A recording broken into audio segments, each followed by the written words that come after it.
I'm Anthony Bachman from All Things Good and Nerdy, a geeky podcast, part of the GonnaGeek network, just like the show you're checking out now. Shows on the network are individually owned, and opinions expressed may not reflect others. Find other fantastic geeky shows at GonnaGeekNetwork.com. We feel the love in the air, so welcome to episode 168 of Better Podcasting. On this show, we see about what puts you in the tube. In this week's Better Podcasting download, we run down some TOS, and we're talking about terms of service, not the original series. And finally, in this week's Better Podback, we reveal a new Apple Podcast review. Lauren, start the show now. Or should I say, engage. Welcome to Better Podcasting, a show where we talk about podcast tips, tools, and best practices to help you succeed with your podcast. What makes us different? Well, just like you, we podcast purely out of the love and fun of it. Podcasting is our hobby, and we recognize that it's yours too. We always encourage your questions and feedback, and you can find all of our contact information at betterpodcasting.com. Here's your host for the show, Stephen Jondrew and Stargate Pioneer.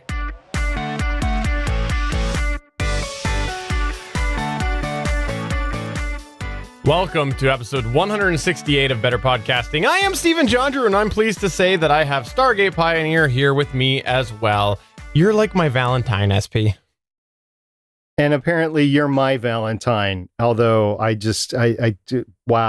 almost threw up in my mouth there. If you have not checked out the show before, we like to start off this show with what we call a How I Saved My Podcast story. Basically, it's something has gone wrong. Somebody has submitted something to us about how they fixed it, and thus they have saved their podcast. And you can go ahead and send this to us if you'd like to podcast at betterpodcasting.com, or go ahead and tweet us at betterpod, or head on over to our Discord at GonnaGeek.com/Discord or betterpodcasting.com/Discord, whichever you prefer. But when we don't have one of those, we do have a How I Could Have Saved My Podcast story, where we head out to the internet and we find a story where something might have not gone so great, and we theorize how that could have been saved. And this week, I want to go ahead and say that I saw a video clip this past week. And at first, when I saw this video, I went, okay, this podcast audio recording needs to be saved, because what it was somebody, very famous somebody, on a condenser microphone. And I'm like, oh no. And they were in this big room, this big living space. I think there was a fireplace behind. And it was, of course, none other than Jeff Goldblum.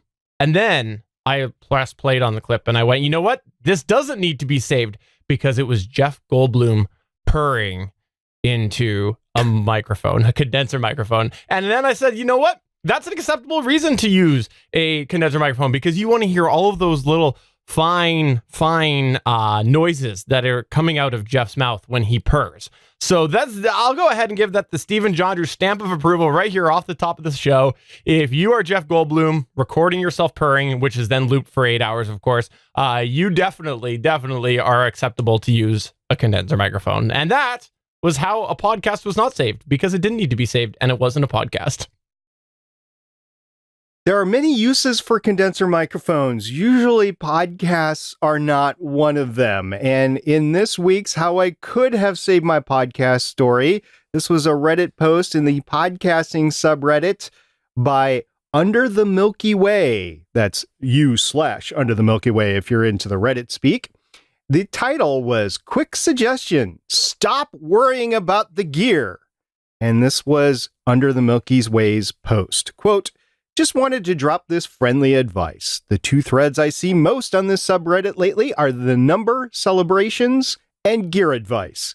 Here is my advice for gear. Samsung Q2U USB mic, pop filter. And that's it. Record in a quiet room, turn off that air conditioner, edit whatever noise out you need to in post. You'll figure the rest out as you go. What matters is that you're not wasting your time/money on the part that matters the least, the equipment. Sure, you're going to be extra judgmental about your sound quality, but the vast majority of listeners only care that A, it's presentable, and B, the content itself is engaging. My first gear upgrade wasn't until 36 episodes in, and this upgrade was provided by a faithful fan. If they didn't do so, I'm not sure I would have bothered, unquote. So Steven, not a condenser microphone, but a Samsung Q2U, which is a dynamic cardioid microphone. We have often talked about it. It is not just a USB microphone, but it is a USB and XLR microphone. So it will allow you to grow into the future if you want to use a portable audio digital recorder, if you wanted to use a mixer or an audio interface. I think that the Samsung Q2U, the Audio-Technica ATR 2100, which I see right behind you on your backdrop, and the Audio-Technica AT 2005, I think those are all great starting microphones. You can get them and just forget about gear for a while, Steven. I think this is a great suggestion. And for the love of all things podcasting, please don't purr into the microphone. Well, anyways, there's two things that I do have to say about this. Number one, really good advice, especially when you're starting out. So many people see so many different people that they're hearing advice from, including us here, using a bunch of gear, and they go right for that. And it's like, no, just start simple. Something like this is really, really good. It's easy to get going, and it sounds good. So I like this advice. I think that is really solid, and it's best just to focus on your podcast rather than the gear. And then, of course, the second thing that I have to say about this is, of course, that's the second thing. Hey, it didn't sound so bad on a dynamic microphone. Would have been better on a condenser. It probably would have, but then you would have heard all of the rain or snow that it's impacting your window from the outside. You would have heard the kids running upstairs, because I know that's what they're doing right now. And you would have heard the knocks at the door as they're saying, "Daddy, Daddy, we want more chocolate. We want more soda." That's true. I agree with all of that, and I won't dispute any of that. But let's go ahead and move on to our featured topic.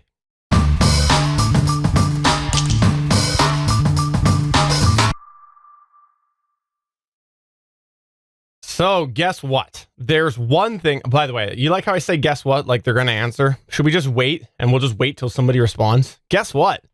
I was thinking that because I was listening back to myself on last episode, and I said, right, and guess what, or whatever I said last week. I'm like, I need to stop saying that. So yes, this is my resolution for episode 168. I'm not going to ask the listener questions that they can't respond to. All right. Well, if you have guessed, well, you might be right, you might be wrong. But there's one thing that we do here at Better Podcasting, and we do it every week without a lot of fanfare behind it. In fact, we've actually done this for every episode since we launched. That's 168 episodes ago. Now, although our use for this has changed and evolved a little bit since we first started, overall, we're still doing this in a similar manner, especially we here at Better Podcasting, to how we were when we started. And there's been a lot that we've learned about doing this over the years, and there's a lot of different ways that we've started to do this. And today we want to talk about this. So what are we talking about? We're talking about YouTube. That's right. Today we want to talk a little bit about YouTube and how it relates to podcasting. And why are we doing this? Well, the reason we want to is because as a podcaster, there's a lot of benefits that can come when you do end up using something like YouTube along with your podcast. But there are also some things that you need to be aware of if you're going to start venturing into YouTube. So today we want to share some ways you can use YouTube in relation to your podcast, some personal stories that we have, and also some warnings that we have if you are going to start using YouTube for podcast-related things. So let's go ahead and kick it off with ways that you can use YouTube as a podcaster. While there are more than what we're going to mention today of ways to use YouTube, today we're going to focus on the ones that have worked for us as hobbyists and a few others we could potentially see ourselves doing. So, okay, we'll start with one that we don't regularly do at Better Podcasting, but we've dabbled with in the past, and I have actually done this with Legends of S.H.I.E.L.D. It is simply posting an audio-only version of your show on YouTube. That is no talking heads, not what we're doing here, just like a static image and audio behind it. So in this case, what you're doing is simply using YouTube as another place that people could potentially check you out for or check your podcast out for. It's a distribution hub and an SEO catcher. SEO stands for search engine optimization. Now, this is where you take your audio-only podcast and upload it to YouTube with either an accompanying image or perhaps a video or a looped video or a looping slideshow is a better way to say it. Because YouTube is largely a video platform, right now you can't upload audio only directly to YouTube. This might change in the future. We'll talk about that in a little bit, but right now that's the way things are. And if you try to, you'll be greeted with a wonderful little message, which I've actually received before when I've tried to upload the wrong file, and it reads, quote, "The file you uploaded contains only audio and no video. Learn how to easily," and this is underlined with a little HTML thing, "convert your audio track to a video file type." Undo the HTML thing. So it doesn't want you to upload audio only. And matter of fact, it won't let you. So one of the easiest ways to do this isn't the methods that YouTube suggests, but it is if you use your media host that has this built in to the publishing tools. I know Libsyn has this. I'd never use it. I never want to use it, but it's in there. So traditionally what they do is take your album art in the 16:9 format and then stitch it with your audio and then submit it. If it's not in the 16:9 format, at least at Libsyn, it looks really weird because they stretch it out and it just doesn't look good.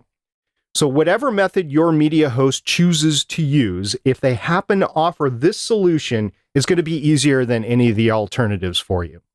Now, one thing to remember is that while YouTube may be in the middle of making some changes, such as integrating a service called YouTube Music, the reality is that YouTube is still built on the videos. And so until this transition occurs, or maybe we should say if this transition occurs, many people going to YouTube are likely to still be looking for video content. So please have realistic expectations. And by the way, I think it's important to highlight that because Google has tried lots of different things before in lots of different places and backpedaled or changed or gone a different route, fork in the road, whatever thing you want to say, many, many times. Google Play Podcast. Anybody want to walk down that memory lane? Another way that you could use YouTube as a podcaster is like how we do here on Better Podcasting, and that's putting out a full video show companion. This is where you're going to use YouTube to distribute an actual recording of your podcast, not just an audio with an image. We're actually not going to get into all of the different ways that you can do this because we've covered it a few different times. And if you want to look a little further into that, it's episodes 14 through 17. We talked about video podcasting. As well, we revisited that a little bit more modern information on episode 138. So go ahead and check those out there if you want to look into a little bit more about video podcasting. Now, what are some other ways that you can use YouTube? Well, here's one that a lot of people don't think about when they think about podcasting and YouTube, and it's using it to help build your podcast by creating original/affiliated content. This can be a real win-win scenario for podcasters because sometimes you can potentially find listeners through those videos that you've made while you're creating content as well that your listeners can enjoy. For example, let's say that you have yourself a podcast about podcasting. I don't know who would do that. Such a silly idea. Bizarre. You go and you create a channel where you post some related videos or semi-related videos to podcasting in general. Well, someone might watch that video through YouTube because they did a search on YouTube and then find your video and then catch the part where you talked about your podcast and then come over and listen to your podcast, especially if you've branded it with your podcast information. And that's the important part there. And yes, we're talking from experience. This has happened. We've had people who have said that they've started subscribing to our podcast because they found a video that we've done on YouTube. One of the ones that stands out right away is SP's Knox microphone review that he used to do. We used to get a lot of people linking to that, and people then checked out Better Podcasting after that. That's one that stands out in my mind. Yeah, that was an interesting one that I'm going to have to redo because I now have the Samsung Q2U. You can't buy the Knox microphone, podcasting microphone anymore, and they're all the same with the Audio-Technica ATR 2100 and AT 2005 USB and XLR, as we talked about before. But yes, many times we've had people hit that and then come watch Better Podcasting from there. So you have to have some cross-branding in your videos at that point. Here's the bonus, though. Creating affiliated content creates for your podcast itself. It offers additional content that your listeners can check out if they want to explore a topic further. And this can help build that continuing relationship with them.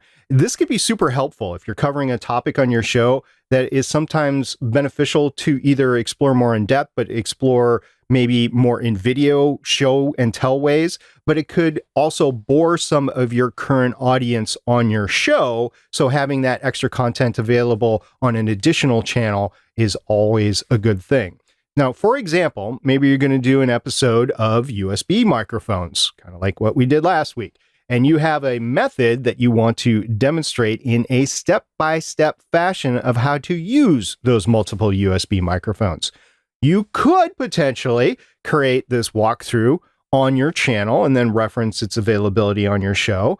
And of course, link it within your show notes.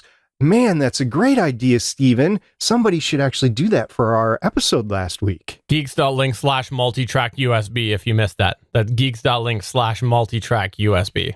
I did a video. Moving on here, one thing that you can also do with YouTube in order to offer additional content to your listeners is using the, quote, unlisted section of YouTube videos. When you go and you post a video on YouTube, there's a few different options. There's to post it publicly, which basically makes it searchable by anybody.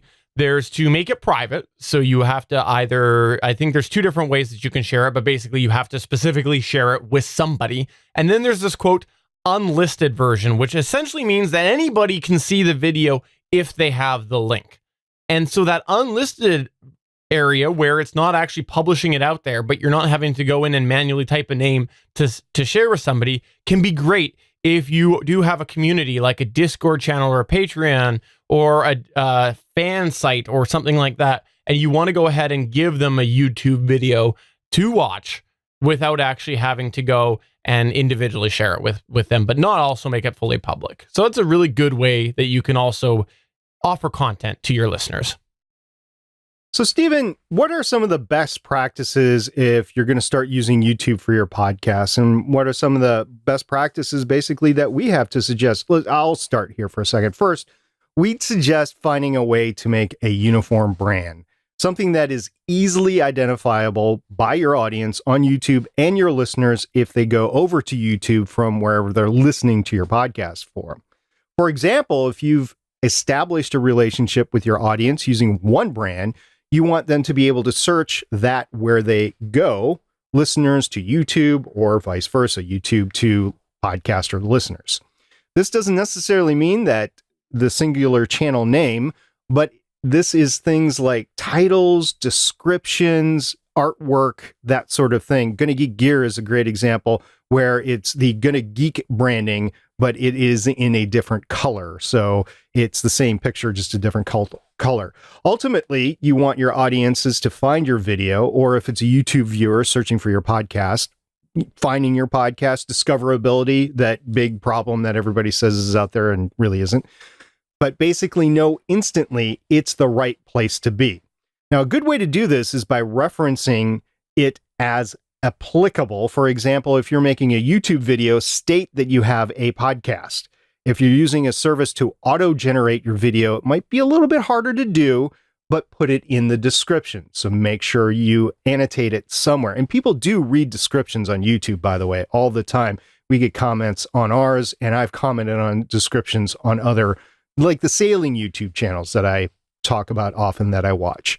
Or perhaps another good way to reference is by doing a unique image that is like your album art, but says that there's a podcast as well. Also, another way to reference is try to make it really easy for people to find your affiliated content.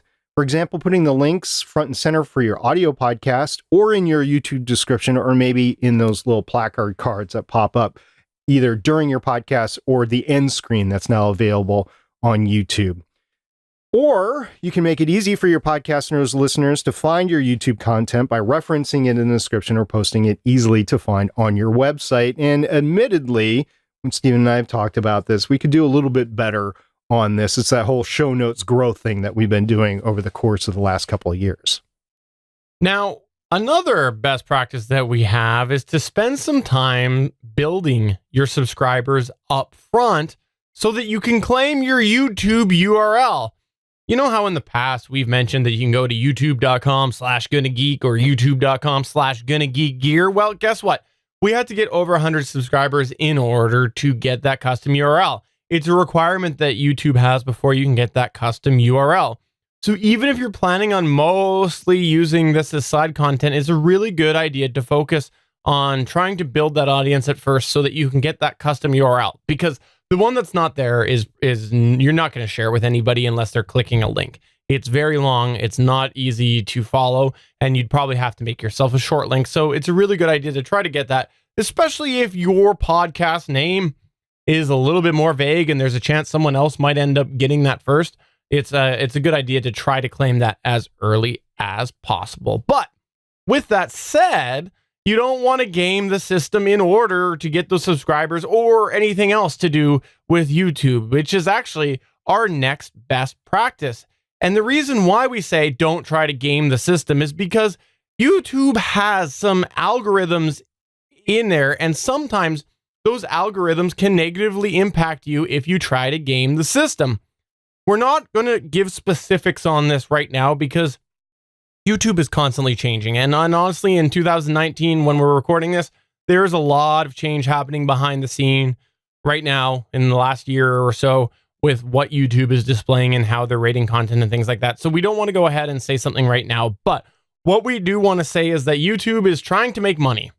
That's an obvious. Google wants to make money with YouTube. And so what are they going to do? They're going to try to connect the right content to the right people so that people are willing to sit through those ads or whatever in order to make money. And so if you go and you try to game the system, YouTube or Google, whatever you want to say, has a lot of money to figure out who's gaming the system and try to figure out the trends and the patterns that indicate this. And the odds are they're going to want to make sure that their whatever algorithms they have will consider that possible gaming. So if you go and you game the system, it could actually hurt your channel. So that's ultimately what we want to say is try not to game the system because it probably will hurt you in the long run. You do want to have a person that really likes your content watching your video. And it doesn't matter if it's your video or somebody else's video from the YouTube standpoint, from the Google standpoint, because they want you to watch those ads. And Stephen, I don't know how much YouTube viewing you do, but like for the sailboat channels that I really like, I will sit there and I will watch those advertisements for those people that are trying to monetize their channel. I'll watch those advertisements in the hope that it will be helping them. So you want a viewer like me to those sailboat channels watching those advertisements because it's money for YouTube and Google. And that's what they're trying to do right now. Now, if you run a website and embed your YouTube content for SEO reasons, that can help you as well with your cross-platform promotion. This is something that we try to do with the GonnaGeek website. Now, when we post a YouTube video, we add it to our website. This is because if somebody is Googling, often YouTube videos are sorted together at the top of the search results. If you haven't seen that lately, that's always video first, especially if you're using a Chrome browser. But if someone skips over those, you want there to be another opportunity for people to view your video down below in an actual article or in your podcast homepage or something like that. Then the videos will pop up as soon as you click on that. So you get two chances there if it's on your website. So if you embed it on your website, they might see it on your website first, or they might see the website result. And then when they open it, boom, your video is there. And then they can go watch your video on YouTube. Here's the rub with all that. I know we just talked about website, but if you want to cross promote on other platforms, specifically social media platforms, some content distribution hubs won't easily embed YouTube videos. They won't easily embed audio files either from your podcasts or podcast players. It's been a known thing. For instance, we'll just talk about the Facebook because, well, I love talking about the Facebook. The Facebook is like my kryptonite, basically, with social media. Facebook, what they will do now, they used to embed the YouTube video and you could watch the YouTube video. Now, you're lucky if you get the link actually shown and then prioritized in the feeds of your followers. So sometimes you actually have to click on the person or the page that you're following in order to see this stuff, just because Facebook wants you to see videos on their platform, not send you to YouTube. That's just an example. It's across the board, though. More and more distribution places or social media are doing this, and they want you to stay on their platform and not go anywhere else. With Facebook, I don't know how successful they're really going to be long term on this, because ultimately people are going to want to watch the content wherever they are. And other people, like content creators, might not want to place their videos integrated into Facebook because then they lose monetization of it. So you have to use it differently. Is it a promotion? Is it your actual content? That sort of thing. So watch out on where you place your videos for distribution. You don't want to make it harder for your audience to either view or listen to your stuff. But at the same time, you want to make sure it's out there. Just things to consider. All right, now let's move on to something that's, I'll call it the fun part. And this is our stories and general cautions that we have about YouTube. And this is because we've been posting to YouTube for a very long time, and we have learned a lot, and we want to share so that hopefully you understand and can avoid some of these things that we have run into. Now, we'll kick it off with something that honestly might put people off of using YouTube right away. And that's why I want to start with this, because it is a really important thing to know.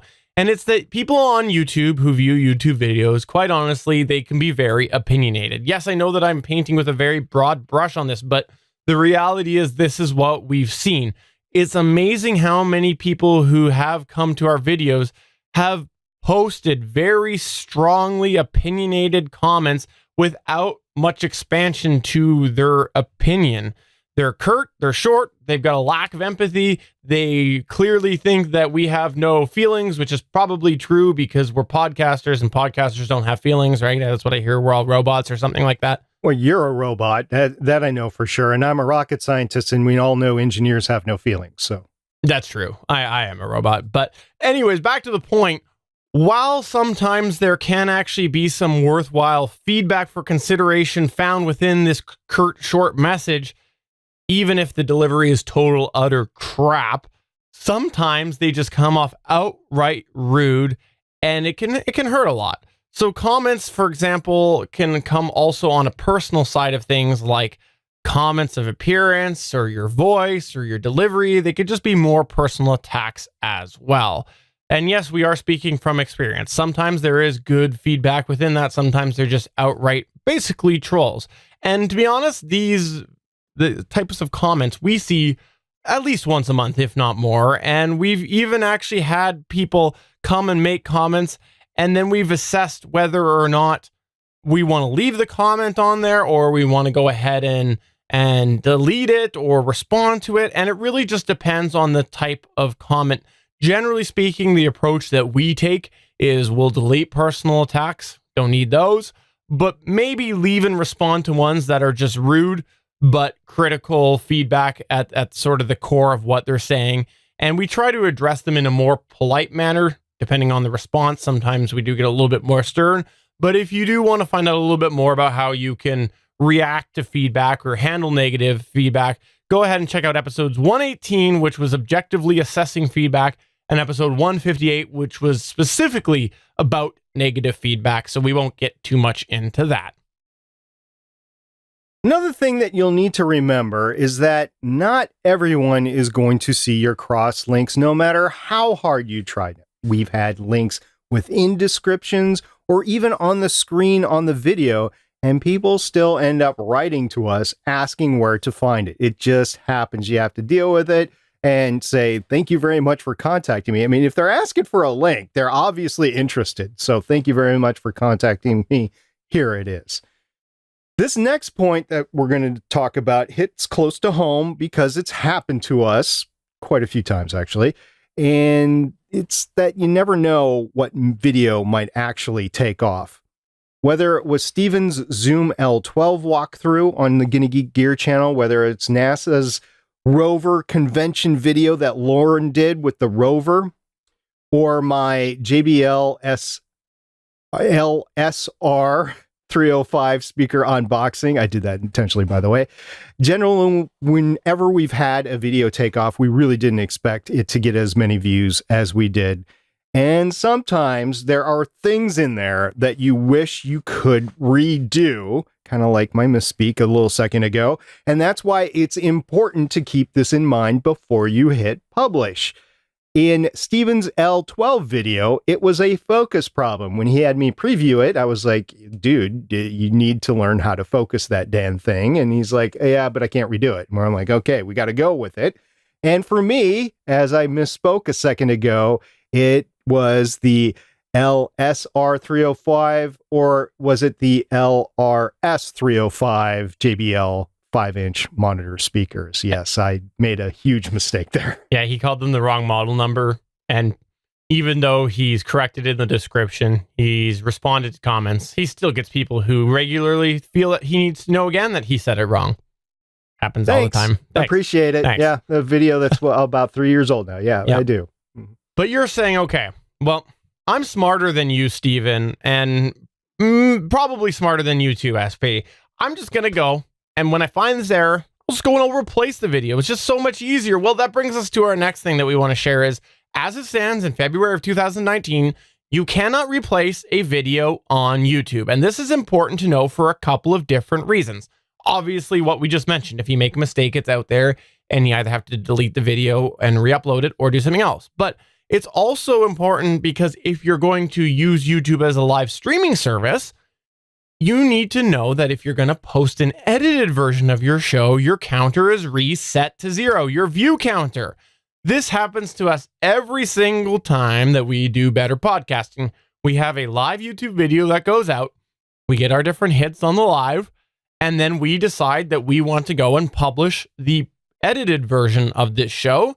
The one that has the proper double end recording, has all of my mistakes taken out, the CGI run on my face, all of that stuff there. And so when I publish that, that counter is back to 0 and the live hits basically mean nothing to my counts on the channel. Now, you have to make this decision. Is this what you want to do, or do you want to leave it up there, or how do you want to handle this? For us, ultimately, we decided it's best to get rid of the live because sometimes there's mistakes, sometimes there's things that happen that we don't want up there long-term, and we'd rather just have the long-term video on our channel be the edited one. But that's a decision you have to make when you're in one of these situations. Our decision, by the way, was based on the fact that we're really looking at the audience and what the audience wants to see. If they're watching our content weeks or years down the road, they're going to want to just see the finished content. They're not going to want to see the live stuff. We do live stuff every week. You can see us live and make all our mistakes and see the production magic happen. But the edited version needs to be the good edited version because we don't want to waste future viewers' time. Another word of caution we have about YouTube is this terrible thing called content flagging. And this can actually be a huge one. Now, content can be flagged on YouTube for a couple of reasons. Copyright violations. And this is generally when content has either been auto-detected as a copyright violation or it's manually flagged by someone as a copyright violation. The manual has happened to us on the reverse, where somebody has ripped our video and put it on their channel, and then we get notified of it. And we're like, no, that's ours. And we manually flag it. So that's how that can work for you. It also can work against you. The other reason why content can be flagged on YouTube is for community guidelines violations. This is very much vague. This is way vague. But yes, YouTube has community guidelines and content can be flagged as such. Unfortunately, in both of these situations, if this happens, it's not a fun situation, as the appeals process is very vague, with very limited information being provided by Google, and there is very little information that you can appeal and provide, quite frankly, because the appeals process only allows 80 characters or something stupid like that. To be honest, the process is also made to discourage you from appealing, with you facing the risk of damaging your channel if you appeal, and is deemed not to be a valid appeal. We're not going to get into the specifics on this because they are ever changing, but we did want to share a couple of specific examples we've experienced. Now, first, years ago, we had somebody flag a couple of our videos on our channel for community guidelines violation. The appeal box was so small, we had to basically say, quote, "We didn't violate the guidelines," unquote, and the appeal was overturned. Yay, us! Second, last year we had not one but 2 live videos marked as violating a copyright for music. There was a Better Podcasting violation and GonnaGeek violation. During the appeals process, Stephen told me he received the information the company made the claim and the song they claimed we used.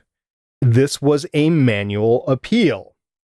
Guess what? The song literally wasn't used. Matter of fact, I believe it was when I was talking or Chris was talking or you were talking. It was when we were talking. There was no music being played.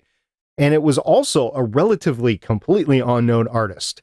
So we went through the first step, which was basically turned the appeal over to the person making the copyright claim to approve the appeal. Guess what? They said it was not a valid appeal. And this took Stephen to phase 2, where he was going to have to provide more information. And if this was deemed to be an invalid appeal, the channel would face consequences in the terms of a, quote, strike, unquote, to the channel. Strikes are bad in terms of YouTube channels because you get enough of them, you can't do certain things, and then your channel gets ultimately taken down, I believe, after 3 strikes. So given that these were live videos, we didn't proceed because it wasn't clear who was making the judgment, and ultimately we were going to change the video for a produced video anyway.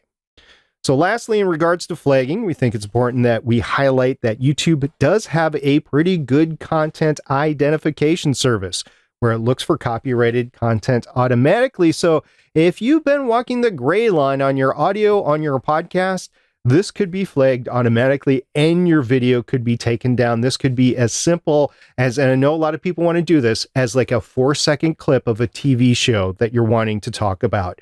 Yes, it will be flagged because you do not own that content. So definitely keep that in mind because there is quite a bit of stuff that can happen through those different versions of violations or strikes and whatnot. So there is a whole other system of what is acceptable and what happens if you face a situation that it might be deemed unacceptable when you get into YouTube. Now, in closing on this topic, no matter what you decide, YouTube's going to take more work for you. When you start doing YouTube videos, you're probably going to want to make an active decision on whether you're going to prioritize your audio show or your YouTube programming. It doesn't matter which method it is that you go with.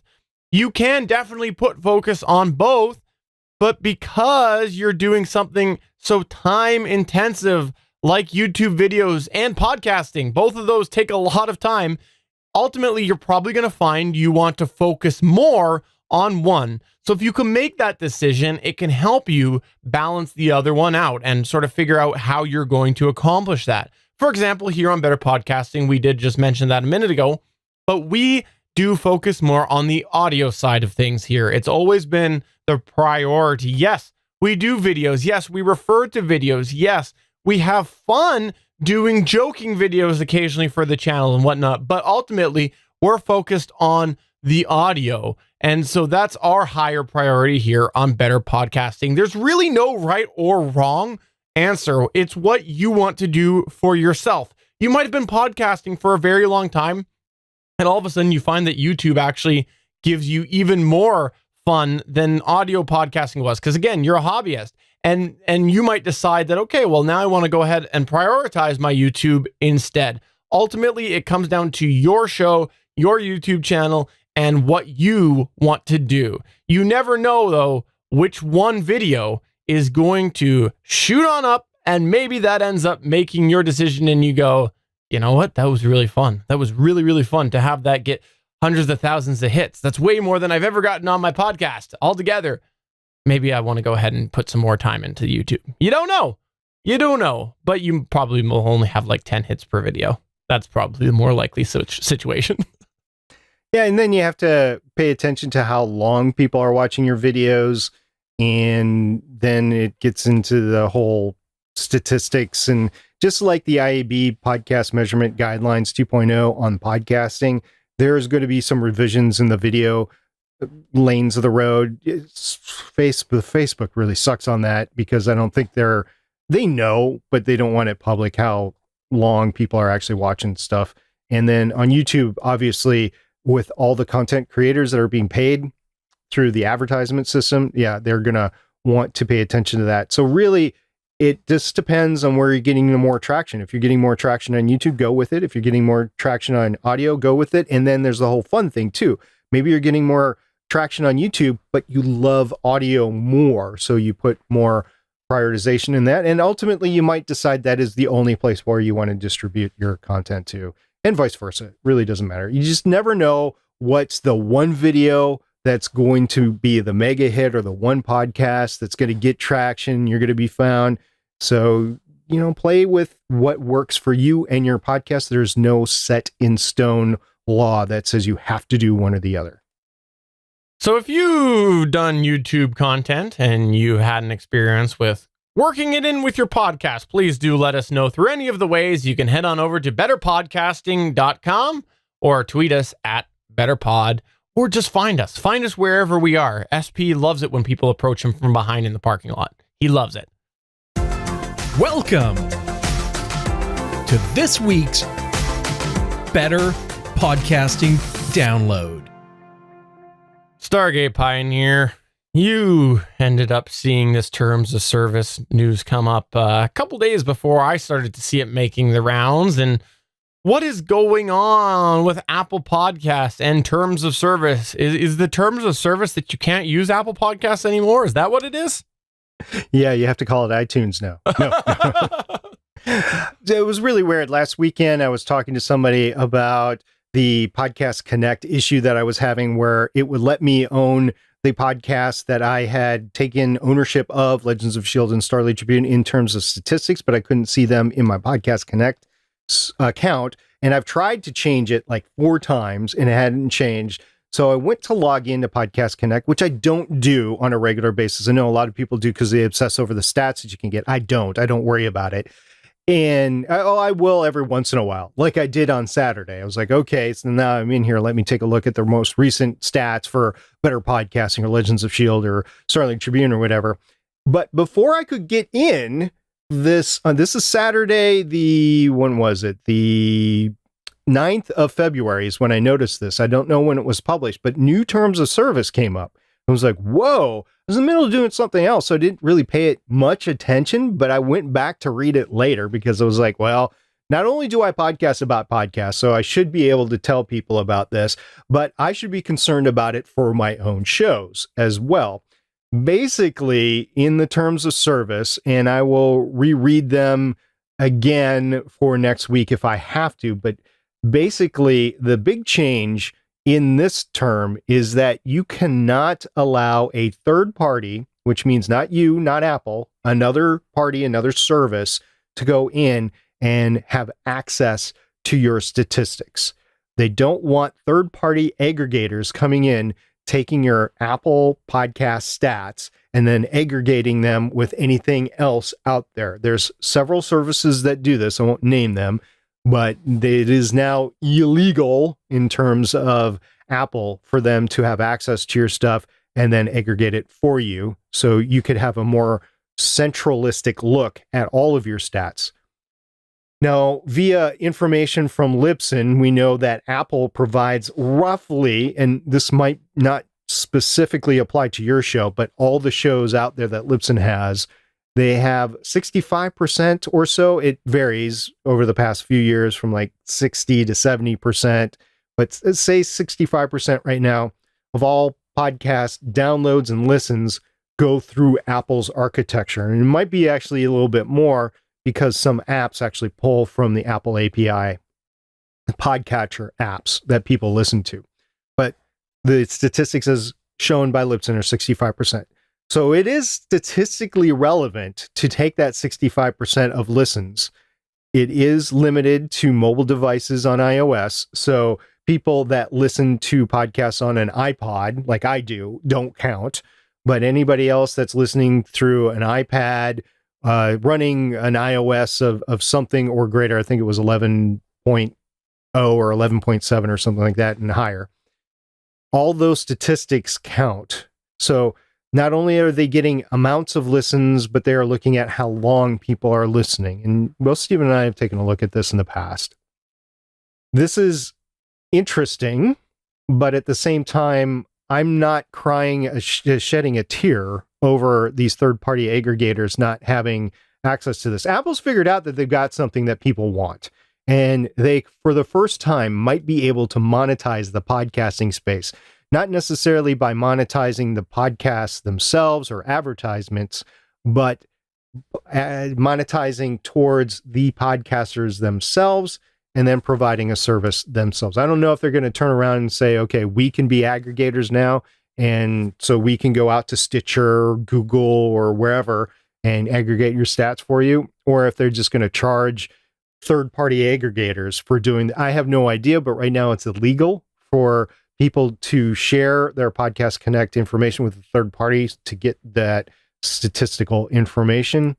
And okay, it's just going to make it harder for business podcasts. For hobbyists, though, I don't know if this really matters right now, Stephen, because hobbyists aren't in it to aggregate all the stats. They're not selling advertisements. Yeah, I think that this is a couple of reasons. Number one, obviously, they're wanting to keep all the information in-house, and I think there's reasons why they're specifically doing this and they don't have an API. And that's sort of the second thing that I want to mention is, in order to do this, because they don't have an API, you really need to essentially hand your logins over to whoever's using this information. So whatever third-party service is using this, you need to have your login. And that creates all sorts of other issues for Apple, because they're going to go ahead and now, if there's a big security breach with another company and they've kind of just sat there saying, yeah, okay, we'll ignore the fact that this person, this big company over here is saying, hey, we'll analyze your Apple Podcast stats, then it sort of creates a problem, because then when it's time that something like that happens, then they kind of are stuck between a rock and a hard place. They now have to kind of clean up somebody's mess. And that's just because they accepted that someone else was doing that. So I think it makes sense from that perspective as well. But I do think the driving reason probably has to do with wanting to control that information in-house. But I think you're right. I think for a hobbyist, it's not a big deal. It's just a little bit more inconvenience for someone who was using a service that did aggregate a bunch of different statistics. So, yeah.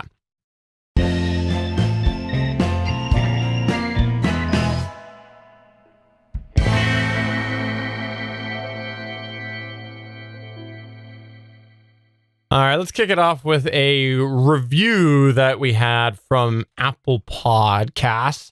This was a 1-star review, and it said, Steven, you suck. Oh, sorry. That was a personal email that SP sent me. My apologies.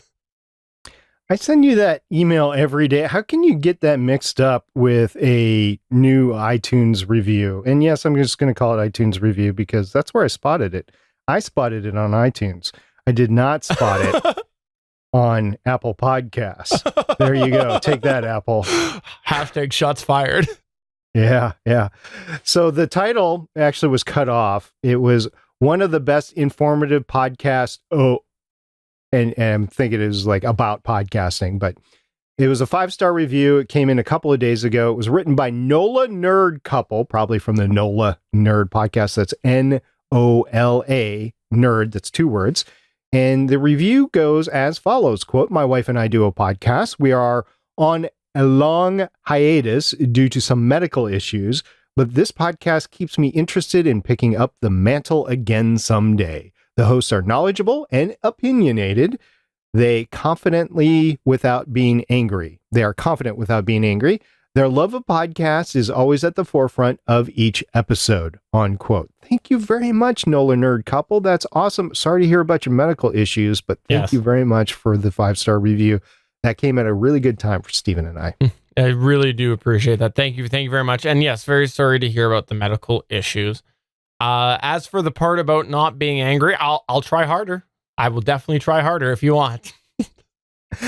And we are opinionated, that is for sure. We definitely, but our opinion is based on experience and logic. It's not like we're just ranting and raving about nothing. So we've taken our time, done our due diligence, and really thought about a topic before we go and talk about it. So thank you again very much. Thank you, anybody. If you leave an Apple Podcast review, make sure you put in your show name, and we will talk about it on a future episode of Better Podcasting.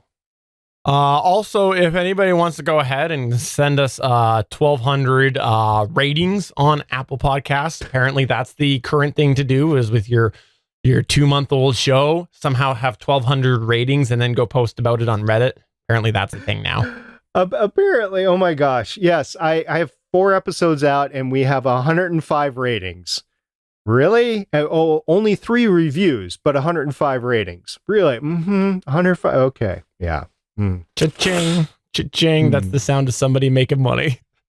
Obviously. And not the podcaster, by the way, in this case. Podcaster's paying somebody to do it, probably. Anyway, we are going to move over to Discord, and there were several great conversations this week. We're not going to go into depth, but we're going to talk about what the conversations were about.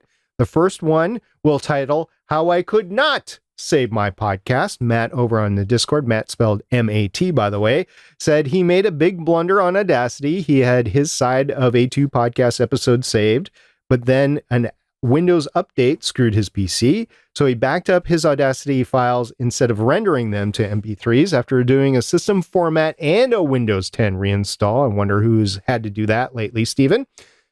Matt retrieved his backup files only to find Audacity unable to rebuild them. His co-host file for himself was fine. Now, because of this, they're going to have to go ahead and re-record 2 shows. Wah, wah. And this is the thing that I will give Matt credit for, because when I read this, I was like, oh, no way. He actually went here. He said, time to get a digital recorder, methinks. Yay, Matt! I'm sorry you had to go through it, but yay, Matt, on the decision for the digital recorder.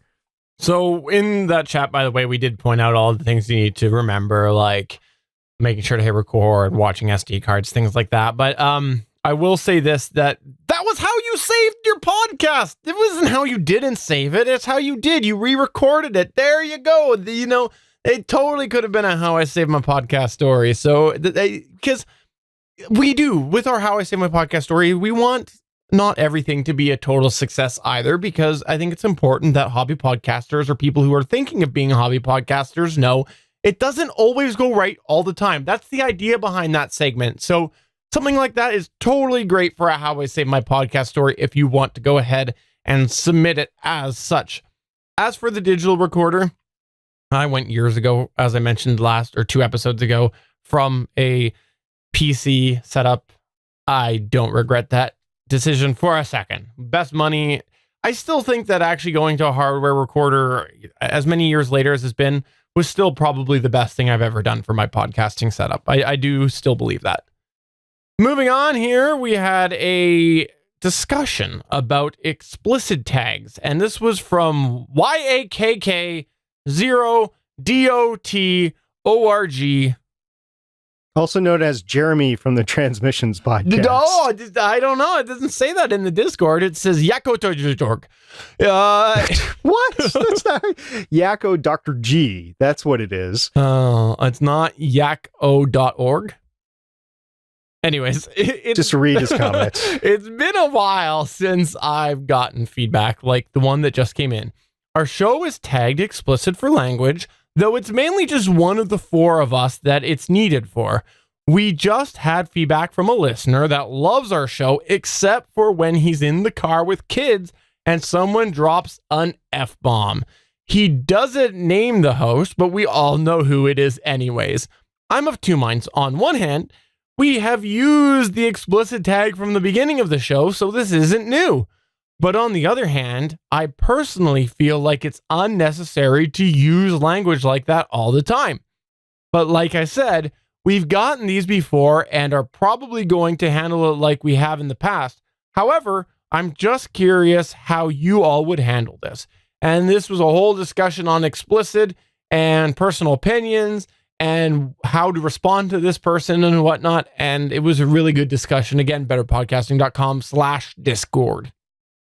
We also had it seems to come up every few months again. It was a podcast loudness standards discussion.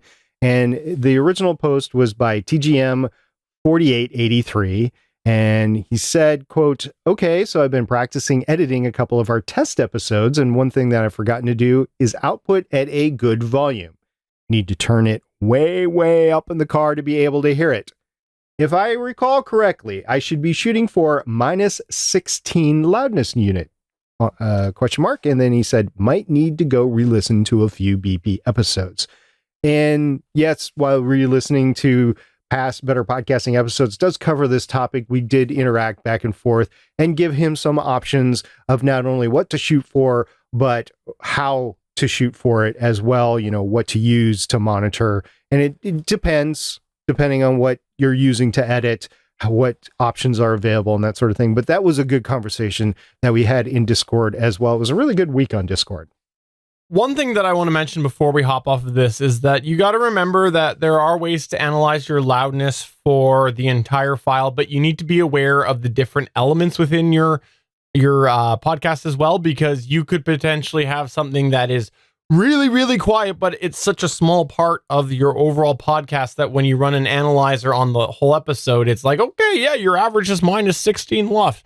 Well, the thing is, it's probably just averaging it out and not noticing that you actually have something that is like way extreme of that. So there's a couple different ways that we talked about how you can sort of sample different elements of your podcast. And why don't you close this up with the last one here, SP? Yeah, Alirun Jason, he goes by Alirun, but his name is Jason, said, question for the room. My son's school library wants to start a student-run podcast. They, of course, are on a tight budget. They have no idea what they need to do and want to do this as cheaply as possible. They have 2 Blue Yeti mics, and we're thinking of buying a third to use. They will have 3 students hosting. I had planned on trying to steer them away from 3 Yetis and USB mics in general, per Bangs Naughty Bits' famous byline, and point them towards 3 dynamics and an interface. But the hiccup is they are a Mac school, and I'm not familiar with Macs and podcasting. Is the general setup the same? Could they actually use 3 USB mics, like a Samsung Q2U, on a Mac successfully?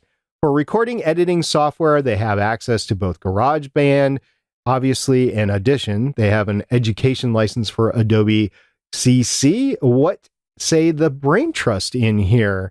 And that was a interesting conversation that ensued. A lot of people chimed in.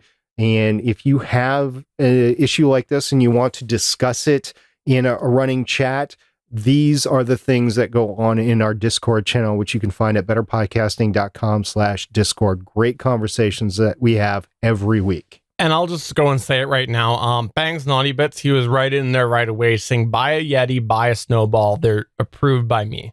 He 100% said that. Totally true. Bangs Naughty Bits, he recommends that thoroughly. No, he doesn't. That's just a call out for those of you who are not watching us live on Wednesdays at 8:00 p.m. Eastern, 5:00 p.m. Pacific, because in the chat right now at Geeks.Live, Bangs Naughty Bits is there, and he's saying, don't buy a Yeti, buy a Snowball, is what he's saying. So obviously I'm just saying he wants everything. And obviously that's also a joke as well.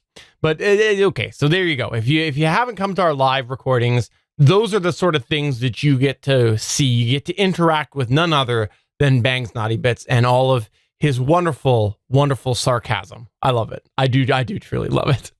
For the record, we do not recommend using a Blue Yeti or a Snowball because there are condenser microphones unless you have a treated room. And this is what I heard today as well. If you happen to have a treated room, you're going to use a microphone that's a lot more expensive than a Blue Yeti to record, because if you had all that money to make a studio, you're going to have money for a better microphone.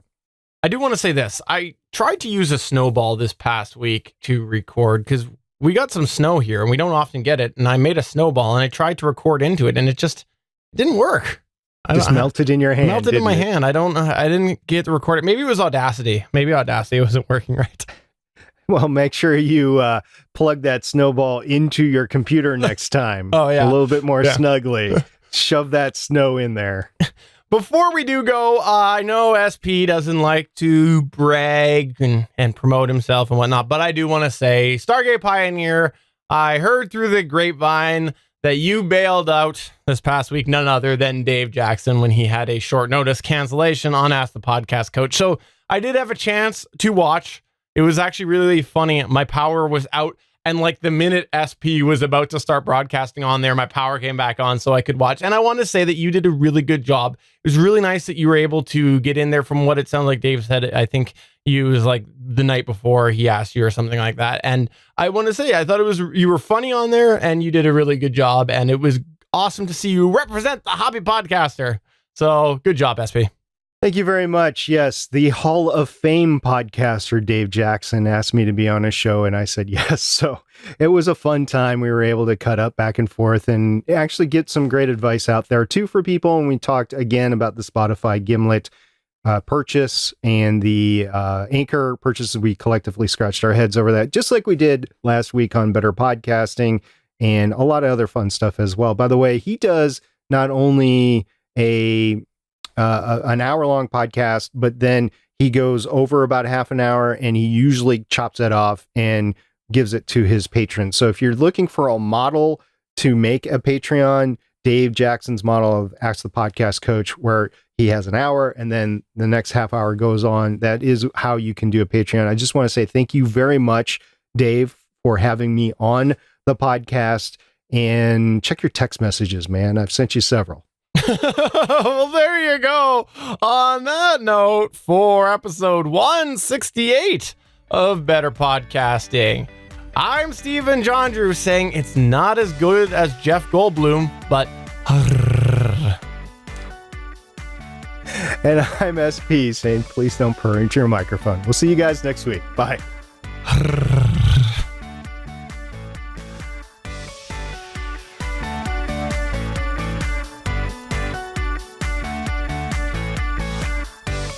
Thank you for listening to another episode of Better Podcasting. We want to hear from you. You can find all of our contact information at betterpodcasting.com.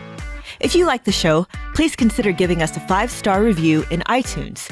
We encourage you to check out all of the other geeky podcasts available at GonnaGeekNetwork.com.